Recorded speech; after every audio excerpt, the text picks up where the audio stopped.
ഇന്നലെ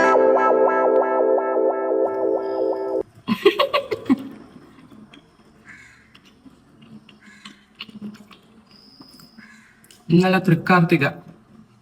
അപ്പം ഇന്നലത്തെ അത്താഴവും ഇന്നത്തെ ബ്രേക്ക്ഫാസ്റ്റും ഞങ്ങൾ കൊച്ചിലേ മുതലേ ഇതൊക്കെ തന്നെയാണ്. ഞാൻ തൃക്കാർത്തിക ആഘോഷിച്ചുകൊണ്ടിരിക്കുകയാണ്. തൃക്കാർത്തിക വീഡിയോ ഒന്ന് പോയി കണ്ടിട്ടോ. ഞാനപ്പോൾ ഒരു കാഴ്ച ഇതൊക്കെ ഇരിക്കും. Hi, happy Thrikarthika. ഇന്ന് തൃക്കാർത്തികയാണ്.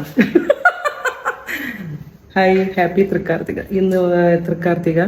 അപ്പോൾ കാർത്തികയായിട്ട് ഞങ്ങളവിടെ ഇതുപോലെ മണ്ണിനടിയിലുണ്ടാകുന്ന കനികൾ അല്ലേ, അങ്ങനെയല്ലേ വരുന്നത്, അത് പുഴുങ്ങി നമ്മൾ ഇങ്ങനെ വിളക്കിൻ്റെ മുന്നിൽ വെക്കും. അത് കഴിഞ്ഞിട്ട് പിന്നെ അട, അങ്ങനെ എന്തെങ്കിലും മധുരം എന്തെങ്കിലും ഉണ്ടാക്കി വയ്ക്കും. അത് കഴിഞ്ഞ് കരിക്ക് വെള്ളം. കരിക്ക് എനിക്ക് കിട്ടിയില്ല. ഞാൻ ഇവിടെ രാത്രി പോയി കരിക്ക് എനിക്ക് കിട്ടിയില്ല. ഞാൻ പോയതിൻ്റെ കുഴപ്പമാണ്, അത് കരിക്ക് കിട്ടിയില്ല. അത് കഴിഞ്ഞിട്ട് നമ്മൾ ഇടിഞ്ഞില് വിളക്ക് വയ്ക്കും. ഇപ്പം ഞങ്ങളുടെ വീട്ടിൻ്റെ ഫ്രണ്ടിൽ ഇടിഞ്ഞില് ഇങ്ങനെ വിളക്കൊക്കെ വെച്ച് വിളക്ക് വെച്ചത് കാണിച്ചു തരും.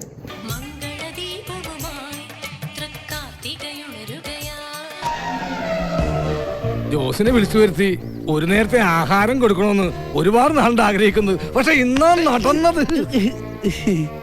ഒരു നേരത്തെ ആഹാരം ഇവന് നീ കൊടുക്കണമെന്ന് എന്നോട് പറഞ്ഞപ്പോ ഇത്രയും പ്രതീക്ഷിച്ചില്ല. 3 പെട്ടിയുടെ കാശ് ആ പട്ടിയിരുന്ന് വെട്ടി വിഴുങ്ങണത്. ഇതിന്റെ കാശ് ഞാൻ തരാം. തന്നില്ലെങ്കിൽ ഞാൻ കുത്തിപ്പിടിച്ച് വാങ്ങിക്കും.